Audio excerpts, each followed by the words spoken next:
taliska ciidanka booliiska Soomaaliyeed ayaa war ka soo saaray xariga shalay Muqdisho loogu geystay wasiirka amniga ee Jubbaland Cabdirashiid Janan dhinaca kalena maamulka Jubbaland ayaa ka hadlay xariga wasiirkii amniga ee maamulkaas Rijaal Cabdi Maxamed ayaa faafaynaya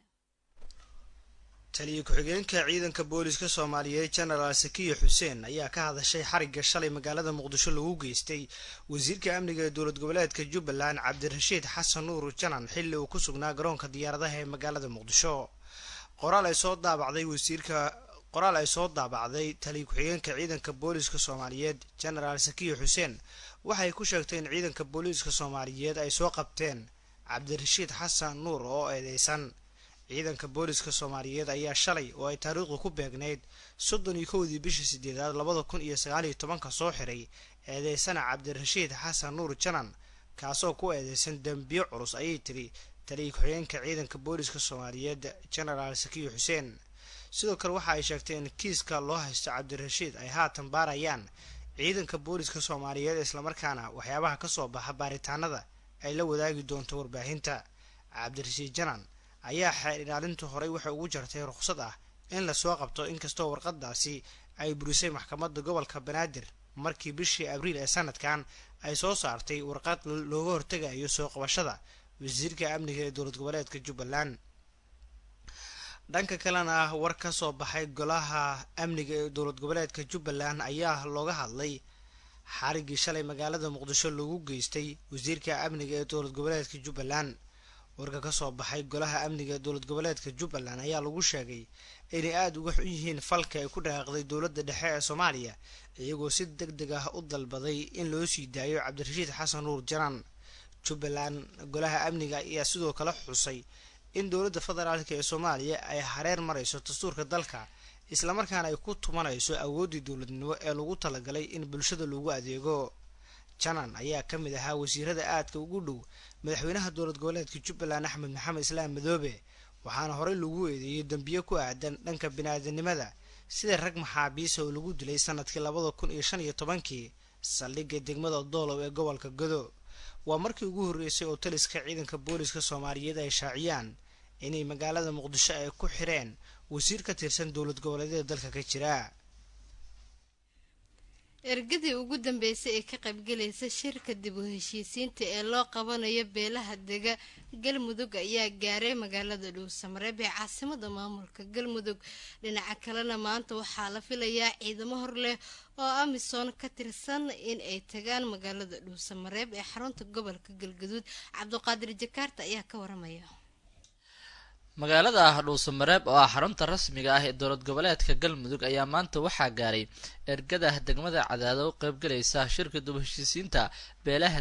deegaanada maamulka Galmudug oo la filayo in maalmaha soo socda oo ka furmo magaalada Dhuusamareeb ee xarunta maamulka Galmudug wafdigan oo ka kooban hogaamiyayaasha bulshada iyo odayaal dhaqameed ayaa halkaas si doon ugu soo dhaweeyay xubno ka tirsan guddiga qabanqaabada shirka dib u heshiisiinta beelaha deegaanada Galmudug waxgarad ergadii hore Dhuusamareeb u gaartay iyo bulshada caasimadda Galmudug ee Dhuusamareeb qaybaheeda kala duwan mid ka mid ah xubnaha guddiga qabanqaabada shirka dib u heshiisiinta beelaha deegaanada Galmudug ayaa ka hadlaya ergada maanta matalaysa dadka magaalada Cadaado ha yeeshee laga qaaday magaalada caasimadda ee Muqdisho iyo qaabkay u soo dhaweeyeen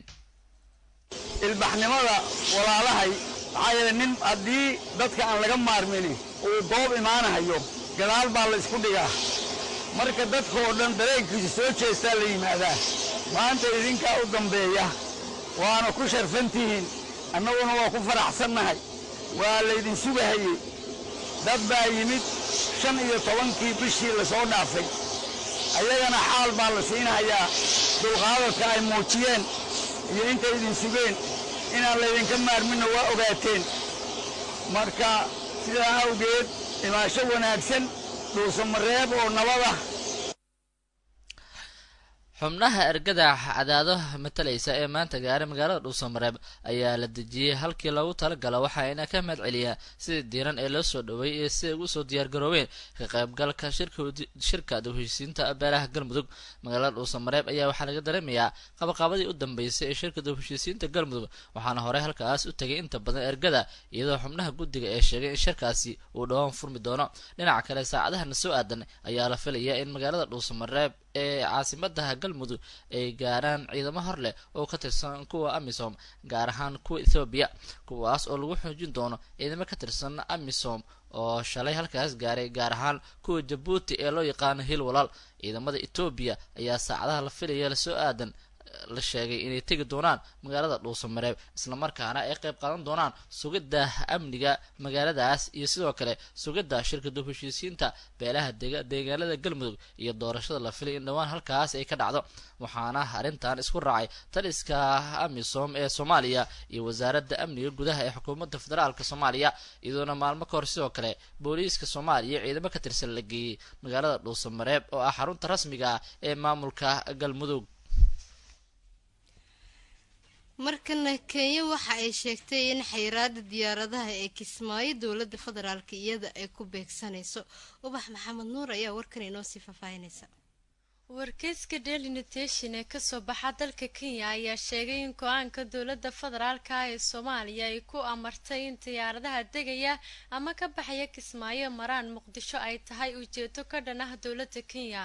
warkeyska waxa uu sheegay in magaalada Kismaayo ay joogaan ciidamo Kenyaan ah sidoo kalena joogaan magaalada Dobley dowladda Soomaaliya ayaa toddobaadkii hore ku amartay diyaaradaha ka tegaya Kismaayo ama ka duulaya in ay maraan magaalada Muqdisho si hubin loogu sameeyo hayeeshee dowladda Kenya ayaa u aragtay in go'aankaasi yahay mid iyada ka dhan ah Kenya ayaa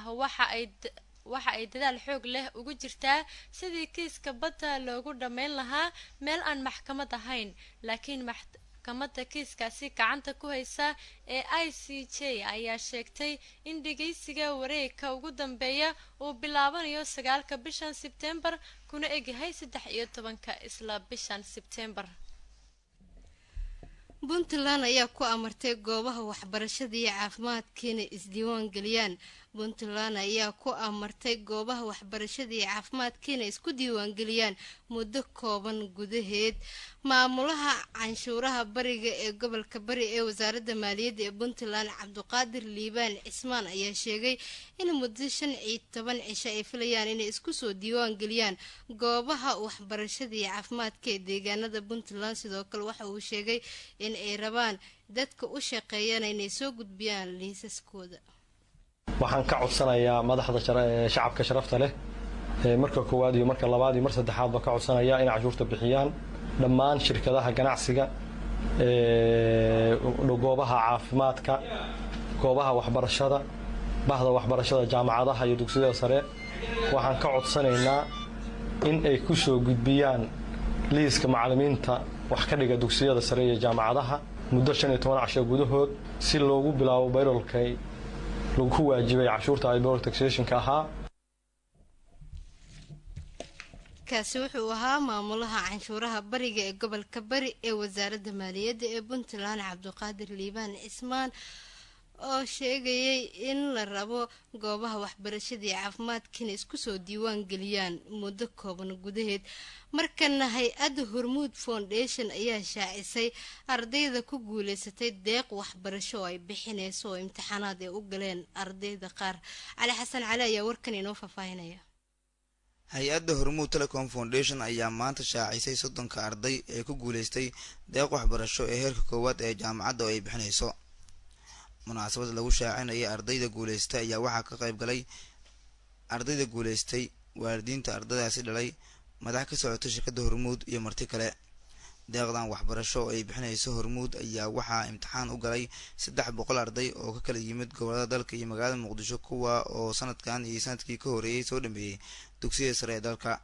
gudoomiye ku-xigeenka hay-adda Hormuud Telecom Foundation Cabdiraxmaan Ibraahim Cilmi oo kiyaale ayaa waxa uu ka hadlay heerarka ay soo marsiiyeen imtixaankii laga qaaday ardayda waxa uu tilmaamay in heshiis ay gali doonaan hay-adda Hormuud Telecom Foundation iyo waalidiinta dhala ardayda maanta waa maalintii Hormuud Telecom Foundation ay xulatay dadkay u baahnayd dadkii kaalimaha ka galay imtixaanka gaar ahaan 30 arday ee maanta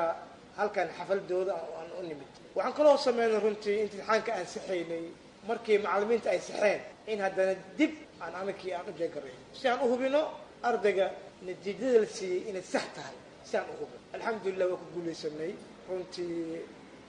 wax aan hubno 100% waxaan hubno ayaa runtii maaragtay soo baxay kadib maxaa xiga marka kadib waxaa xiga in ardayda iyo waalidkoodaba iyo Hormuud Telecom Foundation ay galaan heshiis kaasoo loogu talagalay in ardayga 4 sano soo socoto mas'uuliyadiisa ay Hormuud Telecom Foundation ay qaado isagana laga rabo shuruudaha loogu talagalay inuu maaragtay runtii ka soo baxo gudoomiyaha guud ee shirkadda Hormuud Axmed Maxamuud Yuusuf oo ka hadlay munaasabadda ayaa waxa uu ugu baaqay shirkadaha ganacsi iyo dadka waxaysta inay ka bixiyaan lacagaha waxbarashada ardayda Soomaaliyeed kuwooda aan awoodin inay iska bixiyaan lacagaha waxbarashada scholarship la siiyo dalkan runtii 30 sano wixii ka horeeyay tacliintiisa dhanba iska scholarship ah jirta ama tacliin majaanana oo macaawinaha ay jirtay oo dawladdu ay mas'uul ka tahay marka shirkaddan iyaduna hadda aasaastay inay majaanan ay dadkan wax ku barto oo qarashkeeda habkii dawladdii ay awal matali jirtay ay u matalaan runtii waa wax aad iyo aad u weyn waxaan rajaynayaa dadka Soomaaliyeed iyo shirkadaha Soomaaliyeed ee Ilaahay uu wax gacantooda geliyay nin walba intuu ka karo inuu sidaas oo kale arday oo garabka qabto ayaan iyadana runtii rajaynaya Ilaahay idin waan kula dardaarmaa shirkadaha kale ee wadanka jooga corner to corner meel yani muxuu ahay xad ilaa xad iyo dadka ashqaasta ah iyaga laftooda Ilaahay uu waxsiiyay Soomaaliya waa isku dul noolaa jirtay in maartay la isku dul noolaado haddana waa la isku dul nool yahay cilmiga la tabataabo ugu dambeyn labada arday ee galay kaalmaha koowaad iyo labaad oo munaasabada goobjoog ahaa ayaa waxay ka hadleen siday u arkaan inay ku guuleystaan kaalmahaasi kana mid noqdaan ardayda heshay deeqda waxbarasho ay bixinayso hay'adda Hormuud Telecom Foundation أنا مدعي عبد العزيز محمد حاج يوسف حكيم الإسكول كإمام الشافعي قيادة عربية جامعة امتحان كان Hormuud Telecom Foundation كان يمسكوا بعد أقلي مركا إلهي أم هذله الحمد لله حتى لو أنا أم هذا والدين تيجا ويدا يا بهي ويقصد ذلك كان هذه هذه ما تسيين إذا كانوا حروين أم هذا اللي Hormuud Telecom Foundation فرصة أنا الصومالي أرضي الصومالية وصوبان دكتي هذه ما تسيين أي كانوا أم هذا لقينا haddaan ka faa'iideysano oo inta wax ka barana aad iyo aad u mahadsan yihiin haddaan ka baxno meel dhexe uga tagno oo fursad waxbarashadeed oo wadamo kale ka helana mar walba waa mahadsan yihiin magacayga waa Firdaws Cali Maxamuud Guuleed waxaan ka mid ahaa ardaydii ku guuleystay deeqda waxbarasho waxaan u mahadcelinayaa Hormuud deeqda waxbarasho ee nasiisay way ku mahadsan yihiin annagana Allah naga dhigay kuwa ka soo baxa fursadda ay nasiisay kuwa ka soo baxa aad iyo aad ugu faraxsanahay kuwaasi waxay ahaayeen qaar ka mid ah ardayda hay'adda Hormuud Foundation deeqda waxbarasho ee siinaysa kuna guuleystay waxayna galeen kaalmaha koowaad iyo labaad